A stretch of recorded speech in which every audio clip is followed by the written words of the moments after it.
know. And you see, Sarah couldn't have a baby. She was very sad. I'm going to tell a story here. The other woman. So Sarah had an idea. She offered her husband, Hagar, an Egyptian servant girl who acted as a sexual surrogate to bear him a child. Hagar gets knocked up by 90-year-old Abraham. It's actually miraculous, considering back then there really was no Viagra for this 90-year-old gent to do this. Abraham rejoices, for he finally has that son, that promised son, that will, be the leader of the promised land. He names him Ishmael.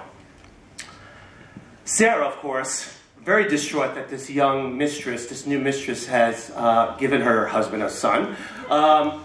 She meets God one day. I mean, this is such an interesting part of the story. And God impregnates the 90-year-old senior citizen, Sarah, who is the first woman, by the way, to coin the phrase, "oh God," during sex. I actually discovered that. It's really fascinating.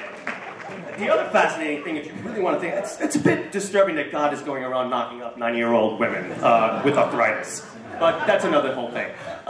But the really interesting thing is that she's able to bear a child who is Isaac, and to breastfeed him. And it's interesting to think that a 90-year-old woman would be able to breastfeed a child, because at that point, is it milk or is it cottage cheese? I mean, we had this conversation.